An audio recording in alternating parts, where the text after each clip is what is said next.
네, 안녕하세요. 테크 전문 채널 토크할지 맡은 GPD 고소입니다.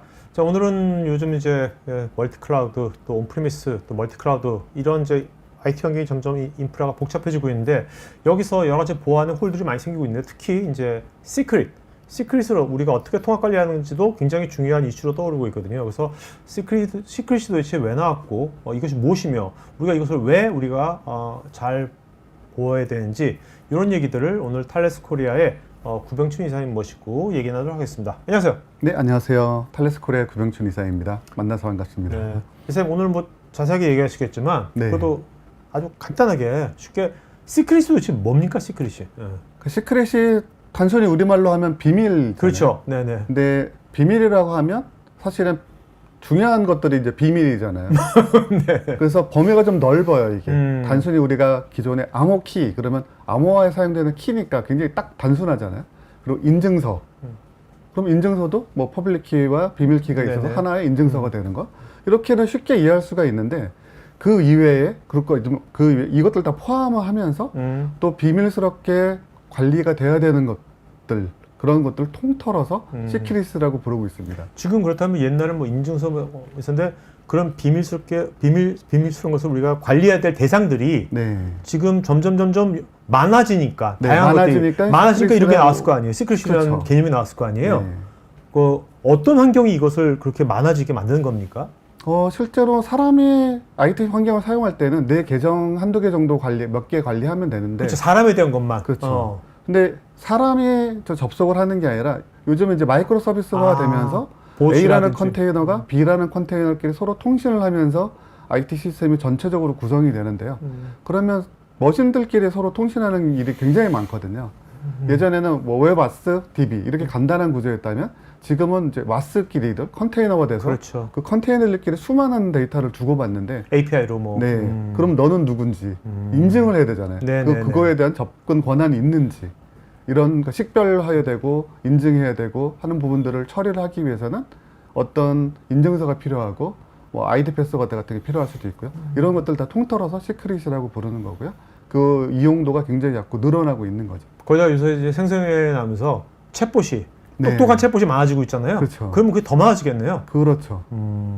게다가 어떤 검색 편의를 위해서도 또 뭐 봇을 사용하시기도 하고 여러 이유로 많이 사용되기 때문에 또 이제 그 봇이 또 정당하게 접근을 해야 되잖아요. 사람처럼. 그렇죠. 네. 그래서 그런 이유들도 필요한 어떤 크리덴셜, 계정 정보 같은 것도 다 포함해서 일컫는 것이 바로 시크릿이 되겠습니다. 알겠습니다. 자, 한번 들어보도록 할까요? 네네. 네. 오늘 전체적으로 준비한 내용은 디지털 주권과 데이터 보안 향상 방안에 대해서 먼저 말씀을 드리고요. 약간 이론적인 부분, 보안의 어떤 향해 나아갈 방향적인 측면에서 말씀을 드리겠고요. 그리고 두 번째 꼭지로 안전하고 편리한 시크릿 통합 관리 방안이라고 해서 시크릿이 무엇인지에 대해서 조금 더 자세히 말씀드리고요. 관리의 중요성, 필요성 부분들을 말씀드리고 저희 탈레스에서의 시크릿 관리를 하는 방안들, 그리고 이미 타사 제품들도 있는데 그거와 이제 비교, 그리고 실제 사용例 몇 가지 보여드리는 걸로 진행을 하도록 하겠습니다. 첫 번째는 디지털 주권과 데이터 보안 향상 방안인데요. 디지털 주권에 대해서는 뭐 많이 들어보셨을 겁니다. 디지털 주권이라 대해서 보시면 월드 이코노미 포럼이라고 하는, 우리나라에는 이제 다보스 포럼이라고 알려져 있는 그 포럼에서 이야기를 한 거고요. 왜 사실은 이 다보스 포럼, 월드 이코노미 포럼은 굉장히 경제 측면에서 선진국들이 앞선 개념들에 대해서 이야기를 하는 것들인데요. 디지털 주권이 굉장히 중요해졌기 때문에 이제는 이런 차원에서 논의가 되는 거죠. 이게 이 다보스 포럼에서 나온 지가 꽤 됐나요?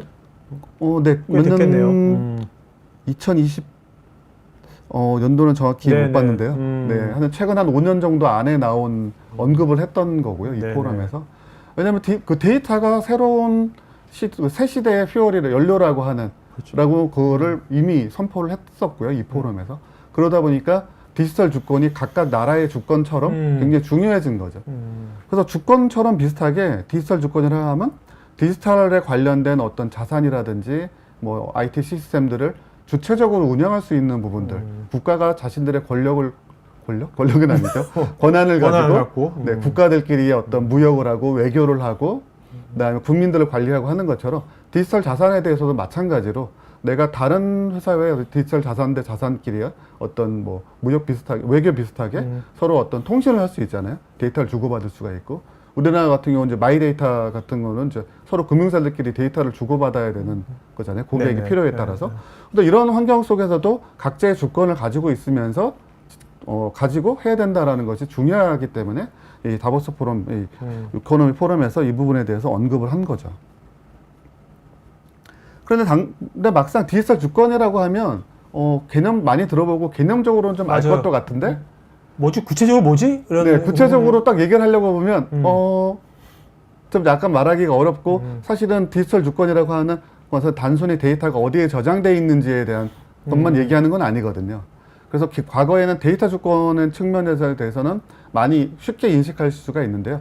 디지털 주권은 그거보다 더 포괄적인 개념이기 때문에 이 전체를 이해하기 위해서 보다 쉽게 이해하시려면 이렇게 데이터 주권과 소프트웨어 주권, 운영 주권 이렇게 세 가지로 나눠 보시면 조금 더 정확하게, 명확하게 이 디지털 주권에 대해서 인식하실 수 있으실 거고요. 사실 지금 말씀하신 데이터 주권만 딱 떠오르거든요. 그렇죠. 예. 데이터가 우리나라 안에 있는 데이터 센터 네. 안에 있어야만 된다. 네, 뭐 그런 식으로. 그거, 네, 그렇죠. 금융 데이터는 국내에만 있어야 되기 그렇죠. 때문에 개인 원장은 그렇게 해서 데이터 주권에 대해서는 굉장히 쉽게 이해하실 수가 있는데요.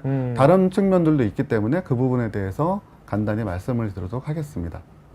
첫 번째가 이제 데이터 주권이고요. 데이터 주권에 대해서는 잘 알고 계신 것처럼 데이터를 주체적으로 내가 보호할 수 있냐라는 부분이고요. 그래서 실제로 미국에서 클라우드 액트라는 법을 2018년에 제정을 했는데요. 이 법이 굉장히 좀 어떻게 보면 범위가 너무 큰 법인데요.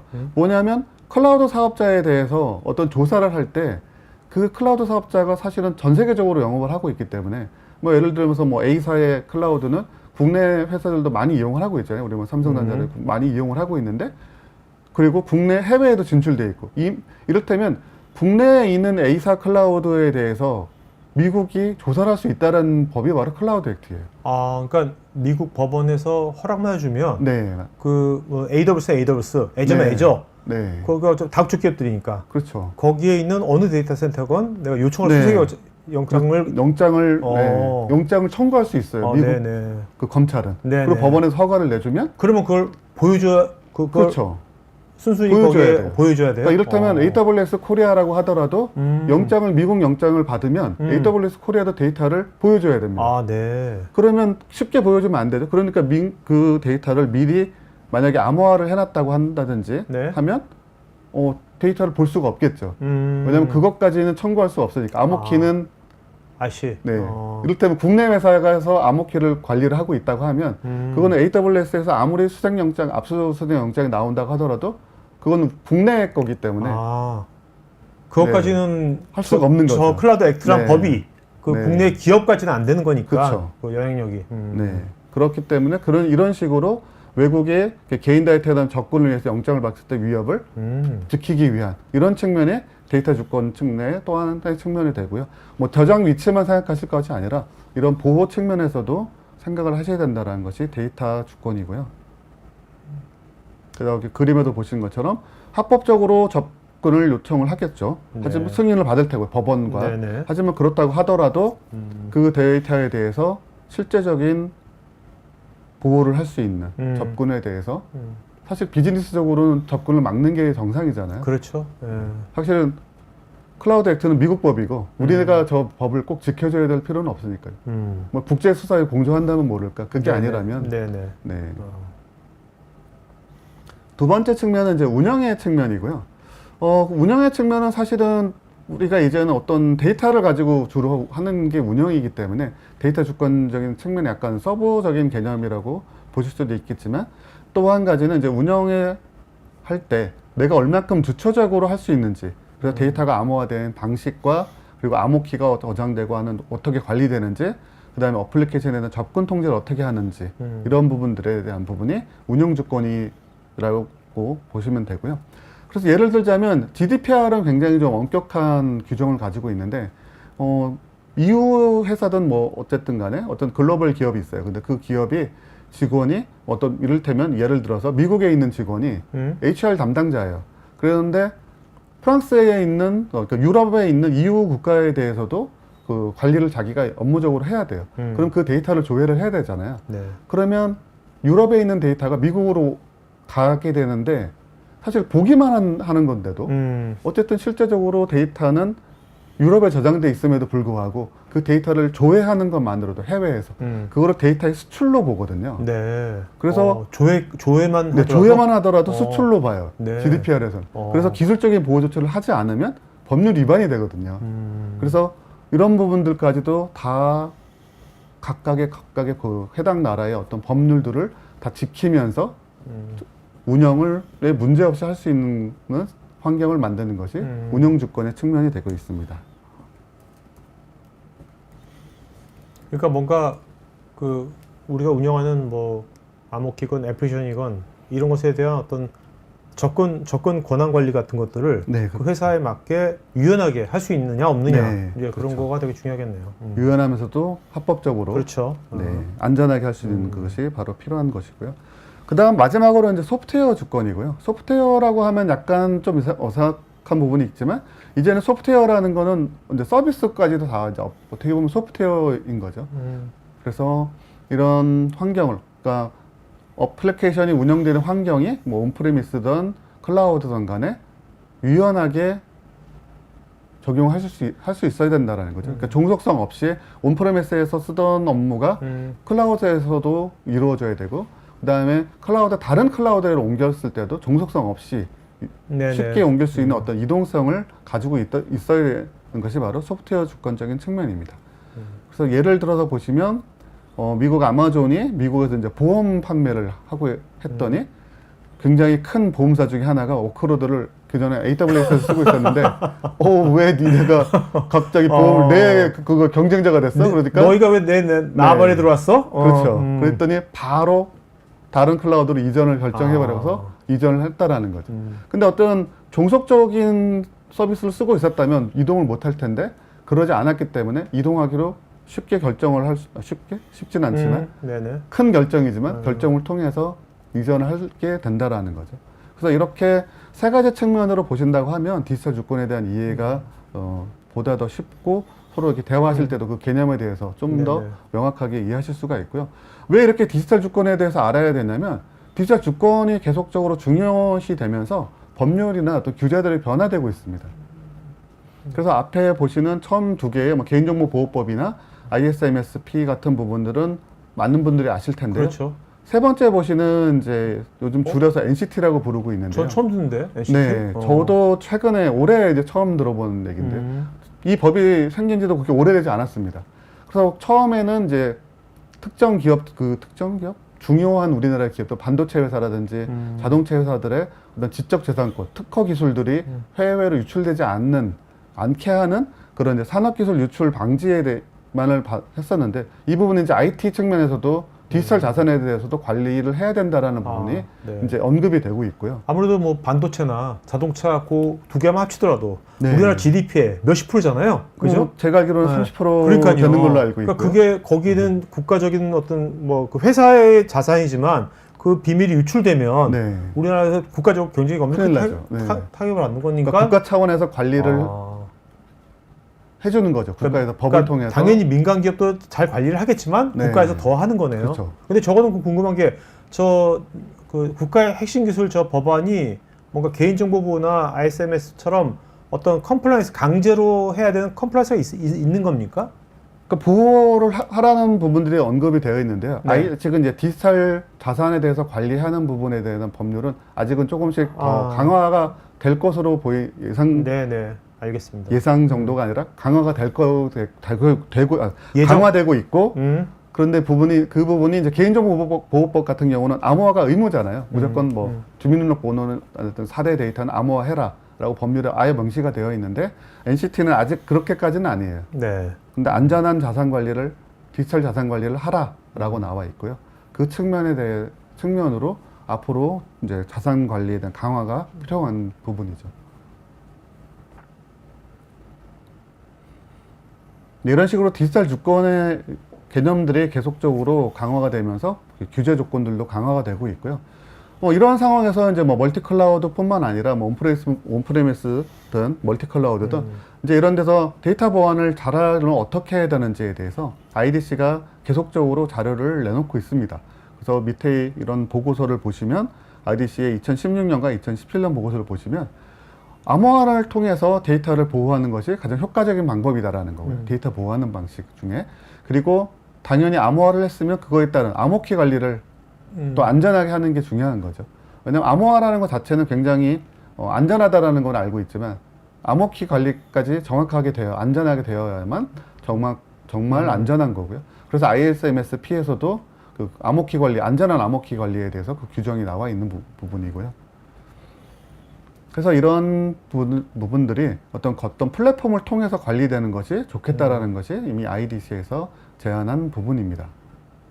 또 하나 이제 가트너에서 또 제시를 하고 있는 부분이 있는데요. 여기서 용어가 이제 외부 키 관리라고 하니까 외부에 있는 키 관리인 게 아니라 클라우드 외부에서 클라우드 키를 관리를 하라는 개념입니다. 그러니까 여기서 멀티 클라우드로 하면 뭐 다양한 AWS, Azure 다양한 멀티 클라우드 많이 쓰잖아요. 네. 그러니까 각 클라우드마다 회사마다 약간 키 관리 방식이 좀 다를 거 아닙니까? 그렇죠. 그런 것들을 통합적으로 외부에서 네. 통합적으로 관리할 수 있는 그런 네, 맞습니다. 키 관리를 써라. 네, 그 역량을 도입을 하라라는 부분이고요. 그래서 멀티 클라우드 전반에 걸쳐서 보안을 관리하는 복잡성이 늘어나고 있고 하기 때문에 그런 복잡성을 줄이는 것이 안전한 관리를 할 수 있는 부분이잖아요. 그래서 그런 부분들을 단순화시킬 수 있는 외부키 관리 서비스가 앞으로 많이 사용될 거고, 그러한 외부키 관리 서비스가 보안을 향상시키는데 결국에는 큰 도움을 줄 거라는 것이 네. 가트너 리포트의 핵심 내용이 되겠습니다. 그래서 2021년 대비 2024년에는 외부키 관리 서비스가 4배가 증가를 할 거라는 거고요. 사실 현재 모든 클라우드 서비스 업체들이 XKS라고 이제 부르고 있는데요. 그러니까 익스터널 키 관리를 할 수 있는 기능들을 다 지금 도입을 하고 있고요. 그 기능들을 계속적으로 확대를 하고 있습니다. 이러한 상황 속에서 또 가트너가 2022년에 내놓은 이제 보고서에 의하면 이제 데이터 보안 플랫폼 융합을 위한 전략적 로드맵이라고 제가 미리 번역을 해놨습니다. 이게 영어로도만 써져 있어 보니까 되게 이해하기 어렵더라고요. 그래서 이 보고서를 저희 회사 내부에서는 읽어볼 수 있게 해줬었는데요. 사실 전체를 다 안 읽어봐도 이 전문만 읽어봐도 딱 되더라고요. 그래서 성공적인 보안 및 위험 관리 리더는 분산된 데이터 보안 서비스에서 데이터 보안 플랫폼으로 마이그레이션을 하라는 거죠. 그러니까 왜냐면 각각 그 데이터 보안 서비스나 솔루션들이 각각 분리되어 있기 때문에 가버넌스 측면이 안 되기 때문에 복잡해지고 휴먼 에러가 발생한다라는 거죠.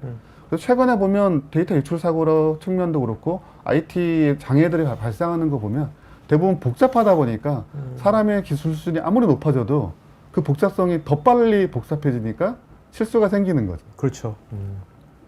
그래서 그런 실수를 줄일 수 있게 플랫폼화해서 단일 플랫폼으로 관리를 하면 보다 더 안전한 그리고 장애 없는 IT 보안 환경을 할 수 있다는 것이 바로 이 보고서의 핵심 내용이 되겠습니다. 그래서 이러한 상황 속에서 저희 탈레스에서 제안하는 데이터 보안 전략은 저희가 몇 년째 계속 이 부분을 강조를 하고 있는데요. 검출 보호 통제라는 이런 사이클을 계속적으로 운영할 수 있는 플랫폼을 저희 플랫폼을 저희가 공급을 해드리고 있으니 이러한 플랫폼을 고려를 하셔서 IT에서의 데이터 보안 환경을 구성을 하신다고 하면 안전하게 확실하게 데이터 보안을 하실 수 있다라는 것이 저 검출 보호 통제 관련된 전체 사이클을 이제 플랫폼으로 제공하는 거죠? 네. 그래서 하나의 플랫폼을 통해서 이렇게 사이버 트러스트 데이터 시큐리티 플랫폼이라는 가운데 보시는 사이버 트러스트 매니저라는 중앙 집중식의 암호키와 정책 관리 장비를 기반으로 해서 밑에 이제 다양한 솔루션들이 있거든요. 그래서 뭐 검출을 하고 검색하고 등급화해서 민감 데이터를 검출하는 솔루션, 그리고 뭐 여러 가지 암호화라든지 토큰을 통해서 데이터를 보호할 수 있는 부분들, 그리고 내부의 암호키라든지 아니면 클라우드 키, 그리고 오늘의 핵심인 시크릿 관리까지 통해서 권한 관리를 해서 전체적인 통제, 이런 검출보호 통제의 사이클을 한 번에 다 하나의 플랫폼에서 할 수 있는 이런 솔루션을 저희가 공급을 하고 있습니다. 그렇다면 저기 검출보호 통제를 한꺼번에 다 해도 되지만 기업마다 우리는 요거만 할래 그럴 수 있잖아요. 그렇죠. 그렇다고 할 때 어쨌든 간에 맨 위에 있는 사이버 트러스트 매니저. 네. 저거는 일단 들어가는 네, 거고. 맞습니다. 그 다음에 저 밑에 있는 것들이 하나하나 필요에 따라서 네. 레고 블록처럼 네. 들어갈 수 있는 거네요. 각각의 컴포넌트로서. 컴포넌트라고 보시면 되고요. 이제 오케이. 말씀하신 이제 블럭처럼 하나씩 들어가는 거고 각각의 필요하신 그 각각 개별 솔루션에 대한 라이센스를 구매하시면 오케이. 이제 사용하실 수가 있습니다. 좀 사이버 트러스트 매니저 저거는 소프트웨어인가요? 어플라이언스 어플라이언스. 형태고요. 가상 머신으로도 제공해드리고, 오케이. 그다음 물리 머신으로 제공해드리고 있고요. 알겠습니다. 그다음에 이제 저희가 7월부터는 이제 서브스크립션으로도 제공을 해드리고, 그다음에 애저 서비스 형태로도 제공을 해드리기 때문에 다양한 옵션으로 선택하셔서 좋네요. 적용하실 수가 있습니다. 자, 오늘 주제하고 좀 다른 거지만 여기 네. 보호 쪽에 네, 암호화하고 네. 토큰화 있잖아요. 네. 암호화는 다들 알고 있을 거고 네. 토큰화가 암호화랑 뭐가 다른 거예요? 토큰화는 사실은 이제 데이터를 변환하는 게 아니라 치환 대체값인 거거든요. 그러니까 이를테면 우리 카드 번호가 이제 16자리가 그렇죠. 있는데요. 네. 그 실제 카드 번호를 암호화를 하면 번호를 읽을 수가 없고 업무 시스템을 플로우가 안 돌아가잖아요. 네네네. 그러니까 그거를 다른 값으로 그러니까, 실제로는 존재하지 않는 숫자로 바꿔주는 게 바로 토큰화입니다. 그러니까 형식은 유지하되 네. 그 내용만 바꾸는 네, 거네. 맞습니다. 형식은 유지하되 네. 그게 토큰화네. 네. 오케이. 그래야지 뭔가 나중에 테스트 같은 거 하기가 쉽잖아요. 그죠? 그렇죠. 그래서 사실은 이 부분이 이제 크레딧 카드 보안 쪽의 측면 관점에서 많이 나와 있는데 우리나라에서는 이제 그 규제와 별개로 다른 식의 규제를 가지고 있기 때문에 사실 국내에서는 토큰화가 도입을 하실 필요가 없습니다. 네. 그러다 보니까 이제 잘 안 알려져 있게 되는 거죠. 그래서 뒷부분에는 이제 시크릿에 대해서 조금 더 자세히 말씀을 드릴 거고요.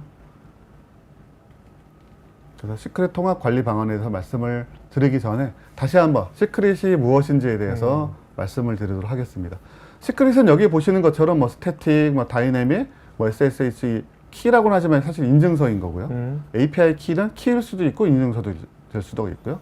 토큰은 이제 어떤 뭐 보안 토큰을 이제 얘기를 하는 거예요. 아까 그 토큰화가 아니라 네네네. 보안 토큰을 얘기를 하는 건데요.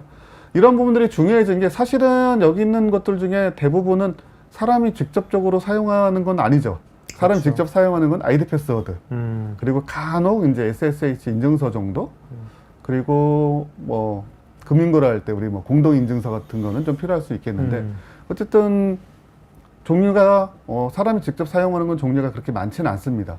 물론 사이트가 많으면 아이디 패스워드가 굉장히 많겠지만 어쨌든 종류는 많지는 않지만 머신들끼리 통신을 하기 위해서는 이런 부분들이 굉장히 많이 필요한 거죠. 그래서 여기 보시는 것처럼 빙산의 일각이라는 거죠. 사람이 네. 쓰고 있는 아이디 패스워드 이런 거의 관리는 전체 시크릿 관리에 비하면 빙산의 일각인 거죠. 전체 시크릿 관리에 저희 사람에 관련된 건 한 20% 보면 될까요? 현재로서는 보통 그 생각하는 게 그 휴먼 사람들의 아이디 패스워드의 최소한 4배 그리고 앞으로 더 나아질 것 같은데. 10배에서 네, 앞으로는 네. 뭐 100배 정도 될 걸로 그렇죠. 이제 네. 보고 있습니다. 특히 저 머신에 대한 저런 시크릿들은 사람이 수동으로 관리한다는 건 불가능할 것 같아요. 그렇죠. 사람이 네. 관리하기엔 정말 왜냐면 너무 저것들은 어렵죠. 뭐 VM도 그렇고 다 이것도 네. 생겨났다 없어졌다 생겨났다 없어졌다가 네, 자꾸 그러는 맞습니다. 건데 그걸 또 어떻게 사람이 수동으로 관리해요? 이를테면 뭐 컨테이너도 보면 이제 뭐 웬만한 기업들이 뭐 200개에서 뭐 2000개 아니면 컨테이너가 동작되는 가상 머신만 뭐 200대 그렇죠. 뭐 이런 식으로 되기 때문에 너무 숫자가 많은 상황에서 관리를 사람이 직접 관리할 수 있는 부분은 아닌 거죠. 그렇죠. 그래서 솔루션을 통해서 직접 관리가 필요로 해지는 것이 현재 상황이 되고 있습니다. 그래서 말씀드렸던 것처럼 시크릿 도입이 굉장히 늘어나는 이유가 머신 M2M, 머신 투 머신의 연결이 많아지기 때문인 거죠. 그래서 가상 머신에 어떤 어플리케이션이 돌고 있으면 그 관리자 패스워드도 필요하겠지만 그 외에 서로의 서비스를 위해서 뭐 와스가 DB를 접근할 때 뭐 DB 패스워드가 필요한 것뿐만 아니라 이제는 컨테이너들끼리 서로 통신을 하면서 API 키랑 뭐 토큰들이 필요하게 되는 거고요.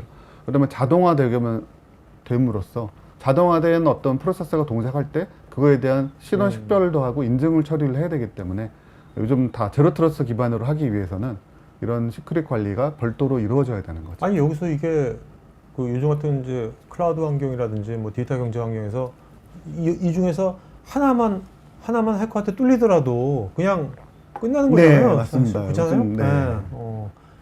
그리고 뭐 뒷부분에서 뭐 해킹 사례에 대해서 몇 가지 말씀드리겠지만 사실 이런 머신들끼리 사용되는 이런 크리덴셜이라든지 뭐 계정 정보 이런 부분들이 안전하게 관리되지 않으면 손쉽게 아주 내부망이 뚫릴 수가 있는 가능성이 발생하는 거죠. 근데 이런 것들이 각 뭐 인증사, 이제 클라우드 서비스, DB, 뭐 API 이런 것들이 어떤 저걸 다루는 데들은 뭐야 개발 조직일 것 같고, 네, 또 맞습니다. 이런 암호화 이렇게 보안 쪽은 또 보안 조직이 따로 있고 우리나라에 네. 애매모호할 것 같은데 이게 누가 이거를 사실은 실험해야 될지. 네, 그 부분이 조금 어려운 부분이고요. 사실 여기서 뭐 데이터베이스 패스워드 정도는 보안팀에서 관리하거나 아니면 뭐 DBA 쪽에서 관리를 하겠지만 다른 머신들에 대해서 그렇죠. 접근하는 부분들은 여기 그렇죠. 보시는 뭐 클라우드 서비스와 뭐 가상 머신들에 사용되는 이런 관리자 빌보의 인증서, API 키, SSH 키는 사실은 개발 부서가 그렇죠. 더 많이 사용할 거고. 아니면 보안부서 알 수가 없지 그게. 네, 어떤 맞습니다. 앱에서 어떻게 알아.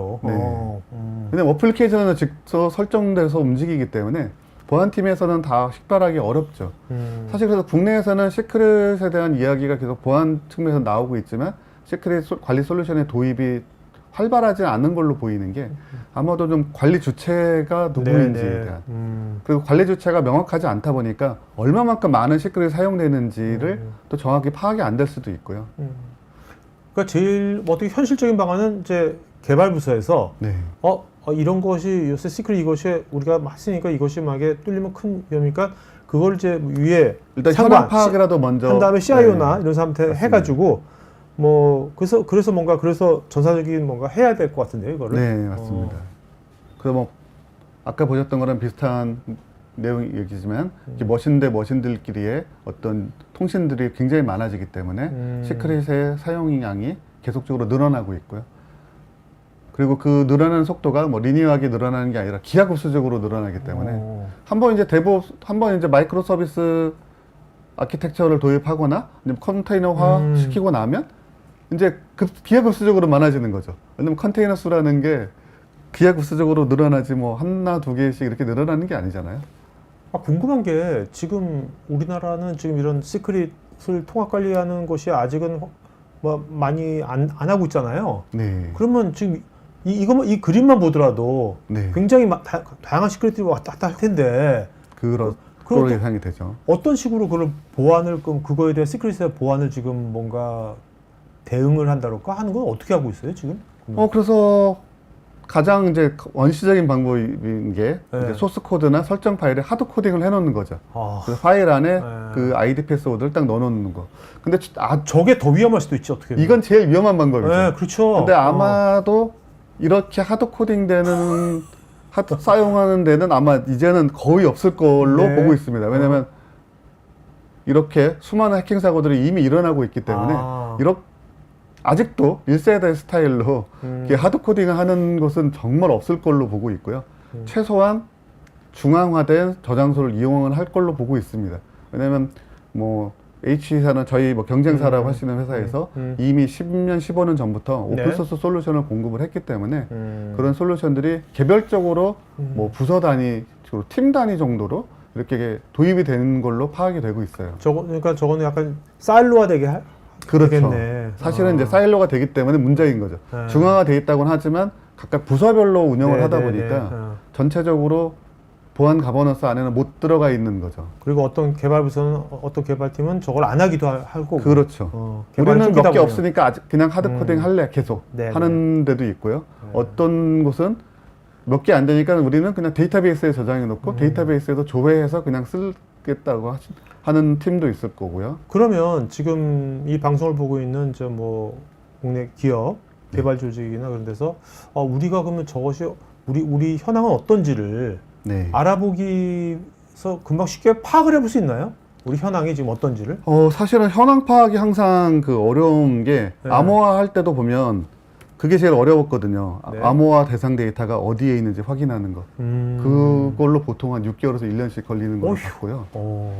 네, 암호화 프로젝트보다 더 오래 걸리는. 왜냐면 또 발견됐는데 거기에 개인정보가 있으면 필요가 없는 것들. 아니면 너무 오래돼서 잊혀져 있지만 거기에 이제 주민등록 번호들이 있는 테이블들. 그러면 이제 이걸 정말 없애도 되는지. 이런 부분까지도 하다 보니까 굉장히 오랜 시간이 걸리는 거죠. 마찬가지로 시크릿도 좀 그런 부분 그렇게 파악을 하다 보면 이 시크릿이 아직도 쓰이는 건지 아니면 더 최신식으로 바꿔야 되는 건지 아니면 보안 토큰 같은 경우에도 기술 더 좋은 기술, 더 향상된 보안 기술을 사용하는 것들이 있을 텐데요. 그럼 더 좋은 토큰을 사용하는 걸로 기술을 바꾸는 거죠. 그렇게 하시면서 이제 시크릿 관리 솔루션들과의 어떤 연동을 하면서 관리를 한다고 하면 좀 더 보안성을 많이 높일 수 있는 네. 자, 방안이 근데 되는 거죠. 저 2세대에서 이제 뭐 사일로화된 네. 뭐 이런 중앙화된 저장소 이용하다가 그다음 최근은 그럼 어떤 식으로 하고 있는 겁니까? 그러니까 저희가 탈레스가 제안 드리는 방법은 이제 네. 이런 이제 중앙화된 저장소를 영어로 이제 볼트라고 부르는데요. 볼트가 없는. 그러니까 왜냐하면 이 중앙화된 저장소가 다 하나의 이제 이를테면 뭐 서버들이기 때문에 이런 서버들을 관리하는 게 사실 또 부담이 되는 거잖아요. 어떤 곳에는 보니까 이런 그 시크릿에 대한 그 호출 빈도가 너무 높아서 그 게이트웨이 역할을 하는 뭐 프락시나 게이트웨이 역할을 네네. 하는 서버만 20대를 운영하는 곳도 있대요. 네. 굉장히 많은 네, 그 네, IT 네. 운영에 네. 부담이 되잖아요. 그런데 그런 부담 없이 부담을 줄이고 하는 부분이 이제 저희 탈레스와 에킬레스가 공동으로 개발한 이 솔루션은 이런 저장소에 대한 관리가 없다라는 것이 이제 저장소가 불필요하다라는 이제 볼트리스라는 개념이고요. 왜냐면 사스 형태로 제공을 하게 되기 때문에 굉장히 간편하게 적용하실 수도 있고 이 부분에 대한 관리를 하실 필요도 없고 네, 하는 방식이 되겠습니다. 어쨌든 이런 방식에 대해서 조금 더 말씀드리기 전에 네, 클라우드나 이런 볼트를 통해서 시크릿 관리가 늘어났다라는 거고요. 그리고 이러한 시크릿 관리를 정확하게 명시적으로 하지 않을 경우에 발생했던 최근 해킹 사고들이고요. 첫 번째 사고는 이제 스코샤 뱅크라고 하는 캐나다의 은행이라서 사실은 뭐 외국 은행이 어떻게 하는지 우리는 크게 관심이 있지는 않은 것 같고요. 네. 조금 이제 우리한테도 굉장히 충격적이었던 부분이 이제 솔라윈즈의 솔라윈즈. 서플라이 체인 어택이었죠. 그래서 솔라윈즈의 어떤 모듈을 사용하고 있는 고객이 몇천 개의 회사가 있는데 그런 회사를 직접적으로 공격하는 게 아니라 솔라윈즈 시스템만 딱 공격을 해서 그것만 해킹을 했더니 그 2,000개가 4,000개의 고객사의 망에도 직접 해커가 접근할 수 있게 그렇죠. 네, 접근하게 되니까 특히 저 솔라인즈를 저게 뭐 해외에서는 포춘 1000에서 네. 뭐 저걸 거의 다 많이 다 네, 쓴다고 거의 다 그러더라고요. 사용을 네. 하고 있기 때문에 네. 근데 그렇게 된 이유가 이제 솔라윈즈 시스템의 이제 패스워드가 해킹이 되면서 그게 유출이 되면서 그 유출된 걸 가지고 한번 접근했더니 싹 다 접근이 되는 거죠. 4,000개 회사에 뭐 몇십만 대 서버에 접근할 수 있었기 때문에 굉장히 반향이 컸었죠. 그래서 이렇게 각 서버들에 대한 패스워드들이 사실은 많은 고객사들이 연결돼 있고 관리자들이 많기 때문에 IT 패스워드 관리가 너무 대수가 많다 보니까 사람이 관리할 수 있는 정도는 아닌 것 같거든요. 그러면 전형의 솔루션을 통해서 관리를 해야 되는 거죠. 두 번째 사례는 이제 엔비디아의 사례인데 사실은 엔비디아가 뭔가 크게 잘못하고 데이터 유출을 한 건 아닌데 엔비디아가 드라이버 이제 비디오 카드를 만들고 거기 비디오 드라이버를 이제 설치 파일을 공급을 하잖아요. 네. 그럼 그 설치 파일들이 정상적인 파일이라는 것을 확인하기 위해서 코드 사이닝이라는 걸 하거든요.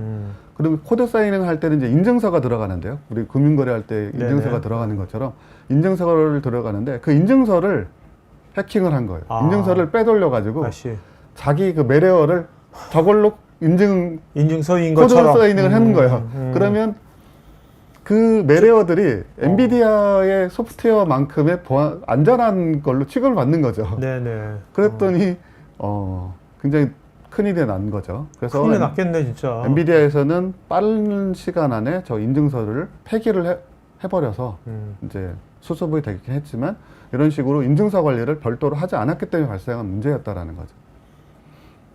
그리고 뭐 우버 같은 경우도 사실은 우버가 특별히 잘못했다기보다는 우버가 이제 자신의 모든 서비스를 할 수가 없기 때문에 차량 위치 추적을 하고 그다음에 자신들의 그 우버 기사의 안전을 위해서 운행할 때의 어떤 그 보안 관리를 하기 위해서 위치를 관리를 하고 있는데요. 그 위치를 관리하는 그 서드 파티 회사가 있어요. 네. 그러니까 거래처럼 이를테면 거래처인 거죠. 네네. 그 전문 용역을 주는 회사인데 그 회사 시스템을 공격을 한 거예요, 해커가.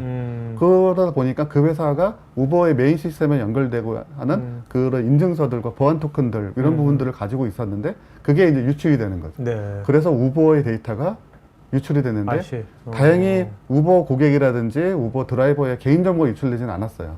그래서 큰 반향은 큰 문제가 되지는 않았지만 어쨌든 이런 식으로 서드 파티에 대한 공격들 그리고 외부와의 연동되는 부분 때문에 아까 보셨던 것처럼 여러 수많은 종류의 그 시크릿들이 활용되고 있고요. 그런 시크릿들에 대해서 안전한 보안 관리가 이루어져야 한다는 것입니다.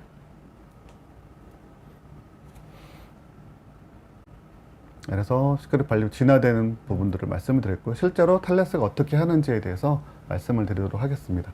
저희는 아까 말씀드렸던 것처럼 이제 사이퍼 트러스트 매니저라는 걸 기반으로 해서 사이퍼 CDSP라고 불리우는 데이터 시큐리티 플랫폼을 공급을 하고 있고요. 그 하나의 컴포넌트로서 시크릿 매니저먼트를 기능을 저희가 공급을 해드리고 있습니다. 그래서 에킬리스라는 이 사스 기반으로 한 시크릿 관리 전문 업체와 저희가 협력을 해서 솔루션을 만들었고요. 그래서 여기 보시는 것처럼 뭐 앤서블이나 뭐 크롬 여러 가지 23개 이상의 어플리케이션이나 뭐 환경 플랫폼들을 사용하고 계실 때 시크릿 관리가 필요하실 거고요. 그럼 그 시크릿들을 각각에 저장하는 게 아니라 네. 여기 있는 사이버 트러스트 매니저를 통해서 여기에 있는 키로 암호화를 해서 그리고 백업을 여기에 이제 에킬리스 사스 쪽에 백업을 하는 그런 구성입니다. 실제로 시크릿들은 다 암호화되어 있지만 이 사이버 트러스트 매니저에 있는 또 통합되어 있는 게이트웨이, 시크릿 게이트웨이에 다 실제로는 여기에서 움직이고 있고요. 생성된 것들이 여기는 이제 백업이라고 보시면 됩니다.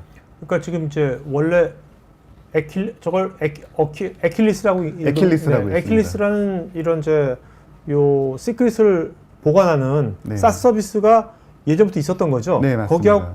거기하고 탈레스하고 서로 콜라보를 한 거죠. 제휴를 한 거죠. 네. 제휴하고 그러니까 암호화 시키는 건 저 탈레스에서 하는 거고. 네, 맞습니다. 그걸 보관하는 것을 에킬리스에서 하는 네. 거고. 그러면 에킬리스가 맨 왼쪽에 있는 앤서블 다양한 컴포넌트들 있지 않습니까? 네. 개발 컴포넌트를. 여기에서 뭔가 쉽게 저걸 할 수 있는 뭐 플러그인 같은 것도 이미 네, 다 돼 있는 거죠. 그렇죠. 그래서 저희가 이제 콜라보를 했던 이유가 이런 각각의 요소 솔루션들에 대해서 이런 요소 솔루션 아니죠. 이런 어플리케이션상에서 사용되는 네, 그렇죠. 시크릿을 관리를 하기 위해서는 시크릿을 딱 호출할 때 인증 처리도 해야 되고 하잖아요. 네, 그런 네. 부분들을 정확하게 할 수 있는 플러그인들을 에킬리스가 이미 개발을 해놨기 때문에 네. 오케이. 근데 에킬리스는 이제 탈레스만큼의 전 세계적인 공급망이 없어서 탈레스와 제휴를 통해서 이런 콜라보레이션 솔루션을 개발을 했고요. 그래서 저희는 탈레스의 이 사이버 트러스트 매니저를 통해서 시크릿이 암호화되는 암호키를 관리를 하고 있고요. 오케이. 그 다음에 관리 콘솔 기능을 같이 중앙화된 관리 콘솔 기능을 제공을 하고 있고요. 자, 근데 뭐 그러면 된 것 같은데 네. 맨 밑에 보면 저 뭐 탈레스 루나 HSM 뭐 네. ROT를 위해 이건 뭐예요? 밑에 있는 거는. 이제 실제로 기본 밑에는 이제 옵셔널하게 선택하실 수가 있는 부분이고요.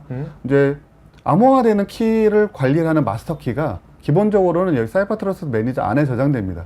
근데 이 제품은 핍스 인증 레벨 1 제품이고요. 네. 근데 HSM은 레벨 3거든요. 보안성이 굉장히 높습니다. 네네. 그래서 마스터 키를 보관하는 거를 이제 루트 오브 트러스트라고 해서 ROT라고도 네. 줄여서 말하고 있고요. 그리고 여러 가지 HSM을 통해서 마스터 키를 관리할 수 있는, 저장할 수 있는 그런 이제 추가적인 보안을 향상시키는, 보안도를 높이는, 네. 여기까지만 해도 충분한 보안을 갖췄다고 하지만 더 높은 보안성을 오케이. 위해서 네. 자, 그렇다면 이 구성도에서 네. 중앙에 있는 이제 탈레스 매니저 있지 않습니까? 그러니까 네. 지금 탈레스 갖고 이제 데이터 암호화만 하고 있어. 네. 그래도 중앙에 있는 게 좀 있을 거 아니에요. 네, 근데 그렇죠. 오늘 우리가 보니까 시크릿도 통합 관리 해야겠다. 네. 하면 저 에킬리스 사스 그냥 연동시키고 네. 저기 플러그인 쓰면 되겠네요. 그럼 뭔가 그렇죠. 하는 거는 금방 오래 네, 걸리지 맞습니다. 않겠네요? 네. 그래서 저희 솔루션의 장점이 되는 부분이 사이버 트러스트 매니저도 가상 머신 형태로 제공을 해드리고 또 하기 때문에 테스트를 해보실 때도 굉장히 쉽게 가상 환경만 있으시면 저희가 가상으로 이거를 구축을 해드리고 그리고 에킬리스도 바로 이건 쌌쓰기 때문에 네. 그냥 계정 만들어서 연동만 시키면 되거든요. 네네네. 그래서 보면 1시간 안에 테스트 환경을 구성하실 수가 있어서 저희가 뒤에 보시면 아시겠지만 네.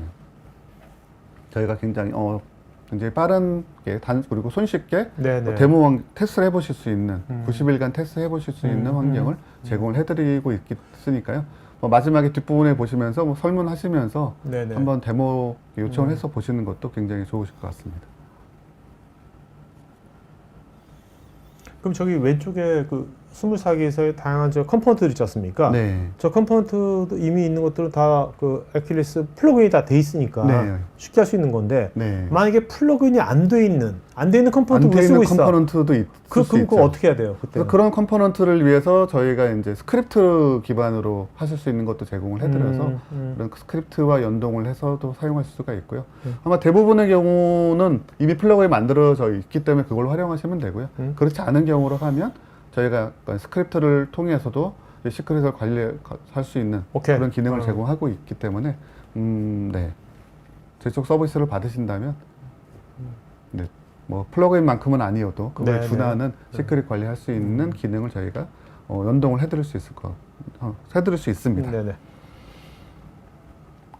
그래서 시크릿 관리 뭐 여러 가지 시크릿 관리가 있겠지만 예, 보시는 것처럼 여러 가지의 시크릿 관리하는 부분들이 있고요.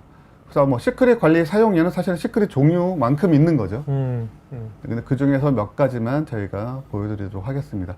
사실 데모로 보여드리다 보면 시연이 너무 번거로운 것 같아서 단순히 이제 설정 파일이나 이런 콘솔 화면을 통해서 보여드리는 거고요.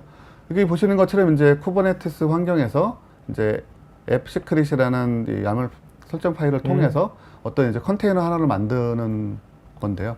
여기에 보면 패스워드와 유저네임이 하드 코딩 되어 있죠. 네. 이런 식으로 예전에는 썼다고 하면 이제는 저희가 쿠버네티스 플러그인을 활용하신다고 하면 여기에 유저네임 뭐 DB 이런 부분들만 넣어 놓으면 사실 패스워드나 이런 유저네임들은 실제로는 그 시크릿에 저희 쪽에 애킬리스 쪽에 저장되어 있는 네. 저희 쪽에 사이퍼트러스 매니저 쪽에 저장되어 있는 시크릿을 불러들여서 이게 기동이 되는 거죠.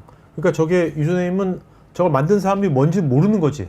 그렇죠. 그렇죠. 그냥 네. 알아서 네. 애킬리스가 알아서 생성해서 키를 매칭시켜 버리는 거죠. 네, 그냥. 맞습니다. 그래서 여기 보시면 웹앱 path.yaml 파일로 기동되는 경우에는 그 플러그인이 얘가 써야 되는 허용되어 있는 시크릿 정보를 알고 있기 때문에 그 시크릿 정보를 주는 거죠. 네네네. 그럼 이렇게 하드 코딩은 하지 않고 네. 네. 오케이.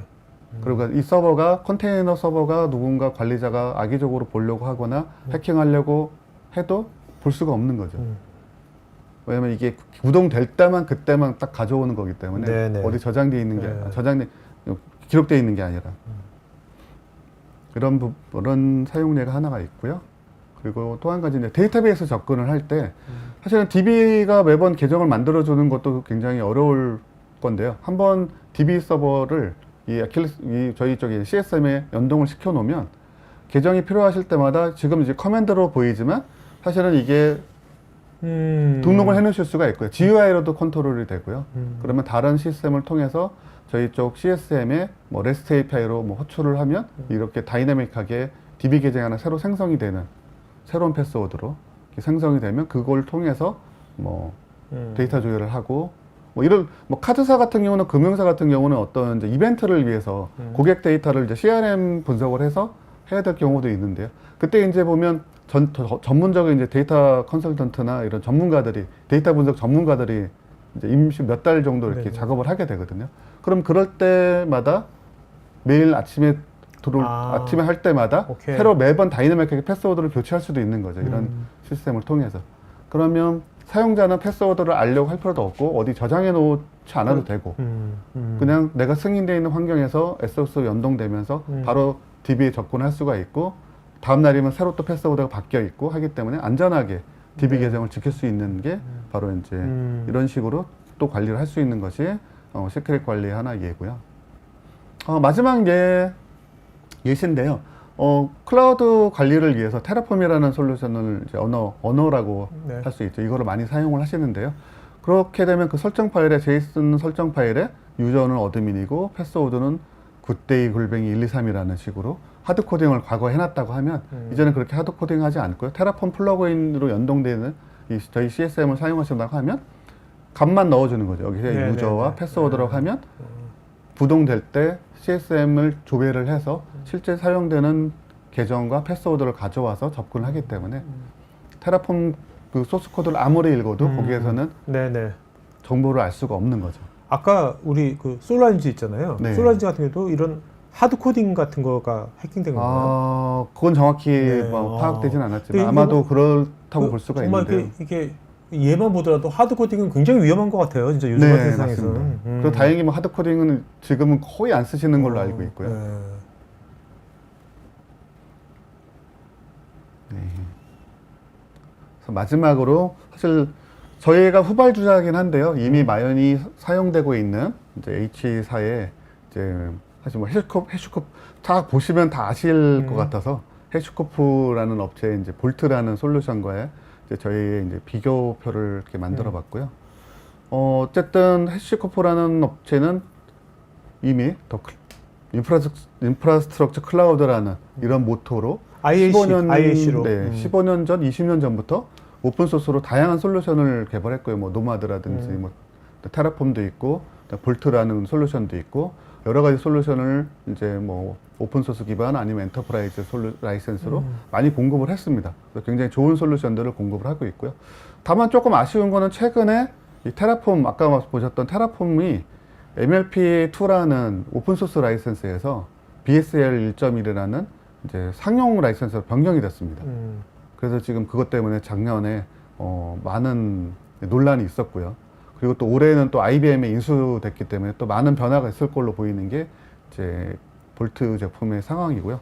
또 이 제품에 또 한 가지 또 약간의 아쉬운 점이 있다면 보안 제품이라고 한다면 이제 핍스 인증이 있으면 좋을 텐데 아직 핍스 인증은 보유하지 않고 있다는 것이 이 제품이 약간 아쉬운 점일 거고요. 하지만 저희 탈레스 제품은 핍스 인증을 다 보유를 하고 있고 에클리스 제품도 마찬가지로 이렇게 되어 있기 때문에 이렇게 안전하게 보안성에 대해서 저희가 확실한 인증을 받은 걸 통해서 말씀드릴 수가 있고요. 또한 저희 제품은 장점은 이제 사스 기반. 어떻게 보면 이게 약간 뭐 양날의 검이 될 수도 있겠습니다. 어떤 분들은 이제 사스로 저장되는 걸 사용하실 수가 없는 분들도 계실 거고요. 왜냐하면 금융고객 분들은 조금 이 부분에 대해서 아직은 기준이 모호하기 때문에 시크릿을 외부에 저장해도 되는지 아닌지에 대한 부분이 아직은 좀 모호한 부분도 있고요. 아니면 좀 선호하지 않으시는 분들도 계시고요. 좀 중요한 건데 시크릿이 온프레미스에 되지 않느냐라고 생각하시는 분도 있을 텐데요. 어쨌든 그렇지 않고 이미 클라우드 기반으로 이미 클라우드 네이티브로 이미 서비스를 하고 계시는 분들이라면 뭐 저희 쪽에 사스 기반으로 사용하실 때 뭐 무리가 없으실 것 같고요. 그렇다고 보면 저희는 굉장히 빠른 시간 내에 그리고 운영의 편리성을 저희가 이미 사스 환경에서 이미 운영을 하고 있는 거기 때문에 별도의 운영 인력이 없으셔도 되는 거죠. 근데 H사의 제품은 이제 볼트라고 불리우는 그 저장소와 게이트웨이 역할을 하는 그런 서버들이 필요하기 때문에 이런 서버들을 관리를 해야 되고 또 관리자가 또 별도로 그 역할이 있어야 되는 부분들이 좀 약간의 단점이라면 단점이 될 수 있겠습니다.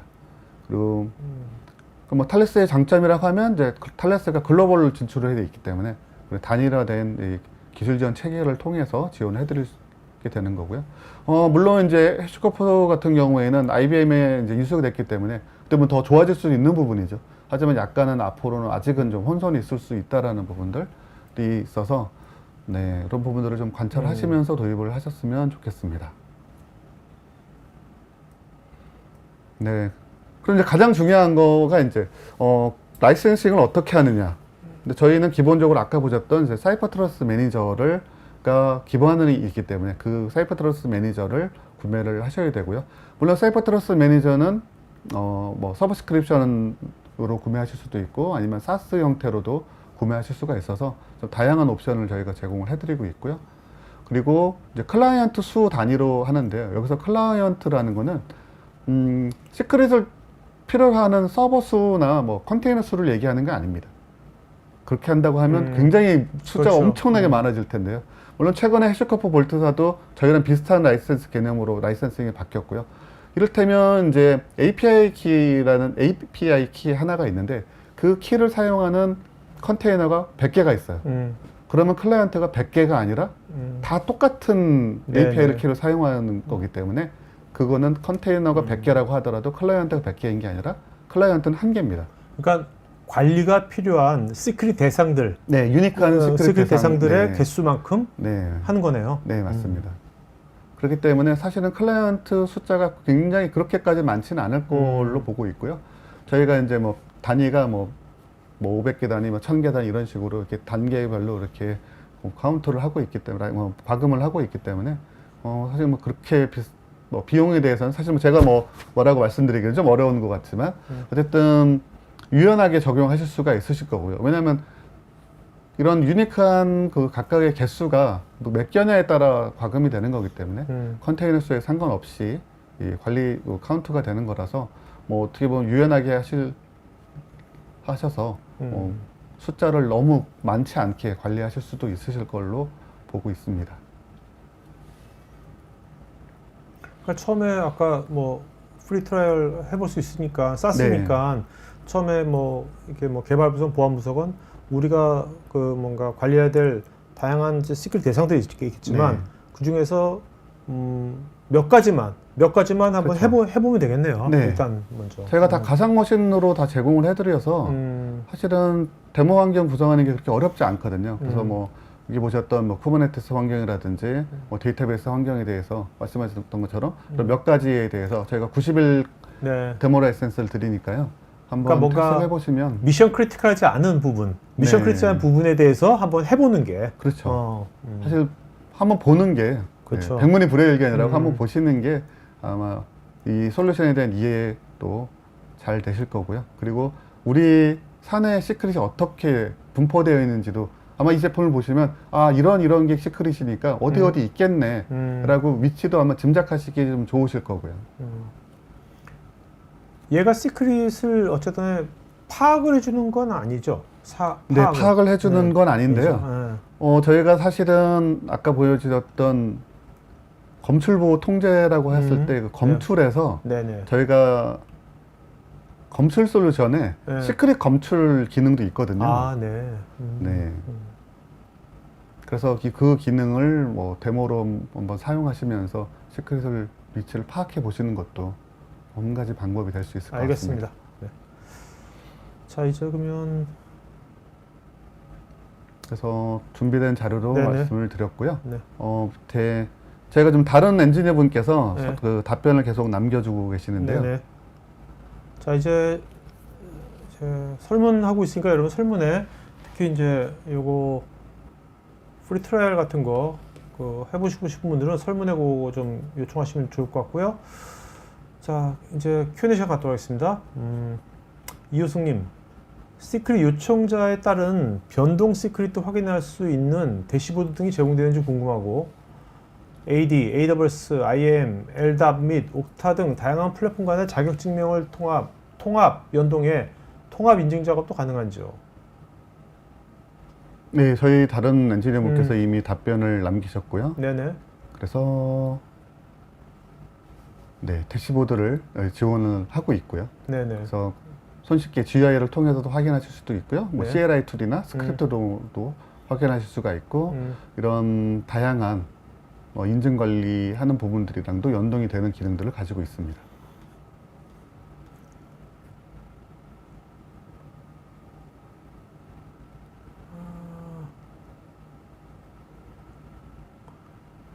이상빈님은 탈레스 솔루션을 기반으로 싱글 사인온 보안 환경을 구축할 때 사스와 온프리미스 애플리케이션 모두에 대한 아이디 및 액세스 관리는 어떤 방식으로 지원되는지요?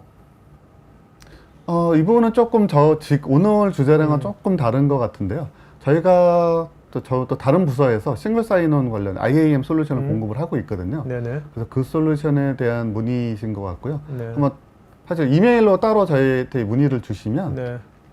저희가 이제 설문을 남겨주시면 그걸 보고 저희가 한번 저희 IAM 솔루션에 대해서 다 따로 소개해드리는 그 시간을 갖는 게 좋을 것 같습니다. 이준수님, 볼트리스라면 탈중앙화인 건지 조금 더 부연 설명 부탁드립니다. 뭐 답변을 남겨도 답변도 답변은 어차피 이분만 보는 거니까 전체적으로 네. 한번 말씀해 주시면 좋을 것 네. 같아요. 저희가 볼트리스라고 하는 거는 이제 기존의 타사 제품 같은 그런 볼트가 없다라는 것의 개념이고요.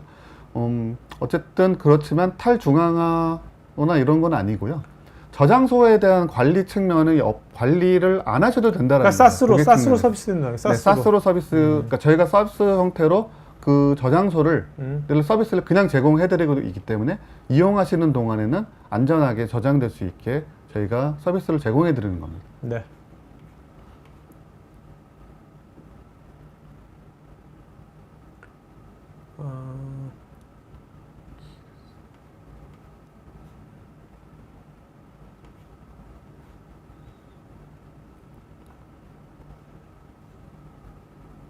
이영주님은 토크나이제이션은 우리가 흔히들 쓰는 해싱과는 어떤 차이가 있는지요? 네, 해싱 같은 경우는 이제 뭐 요즘은 이제 SHA-256을 많이 쓰고 있는데요. 그거는 이제 SHA-256이라는 특수한 알고리즘을 통해서 그 고유한 값을 어떤 입력자 값에 대한 그 고유한 출력 값을 만들어내는 게 아까 크레딧 카드처럼 카드 번호 16자리 수가 아닌 거죠? 네, 그죠? 네. 그쵸? 네. 그래서 해시 함수를 해시 요력을 태우게 되면 자릿수가 고정 자릿수인데요. 아, 제가 이 자릿수는 지금은 잊어먹었지만 보통 한 64자리 정도 굉장히 자릿수가 좀 약간 늘어나게 되고 만약에 카드 번호를 토큰화한다고 하면 카드 번호는 16자리가 계속 유지가 돼야 되는데 형식은 똑같은 거죠. 네, 해싱을 하게 되면 사이즈가 길이가 굉장히 늘어난다라는 게 이제 단점이어서 토큰화는 와는 굉장히 다른 거죠. 네네.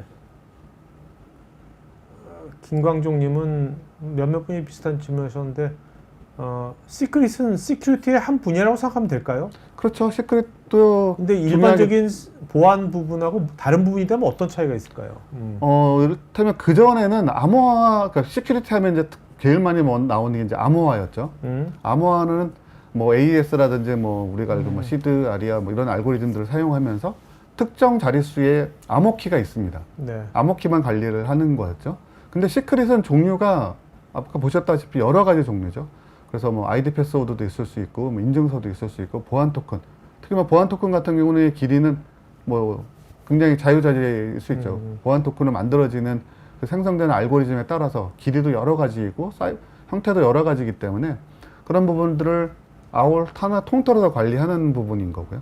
어쨌든 시크릿도 시큐리티 하나의 영역이기 때문에 그런 부분의 영역이지만 과거의 암호키와는 사이즈가 다르고 형태가 다르기 때문에 좀 전용의 또 솔루션들이 필요해지는 그런 부분이 되는 거죠. 그러니까 저는 이제 오늘 이제 말씀을 나누면서 시크릿이라는 거는 이게 그 대부의 개념이 네. 개발자의 관점이 꼭 들어가는 거구나. 굉장히 많이 그러니까 들어가는 개발자 거죠. 관점이 없는 상태에서 단순하게 우리 뭐 직원들 뭐 아이디 패스워드 관리는 개발자 필요 없는 거잖아요. 그냥 그렇죠. 하면 되는 거잖아요. 그렇죠. 네. 보안 쪽에서. 네. 그러니까 이거는 개발의 관점이 있어서 어떻게 보면 이제 데브옵스의 어떤 네. 그런 방향성을 추구하는 회사가 네. 잘 맞을 것 같기도 해요. 네, 맞습니다. 추진하는 데 있어, 그죠? 네. 근데 우리나라 아직 근데 데브옵스가 많이 활성화되지 않아가지고.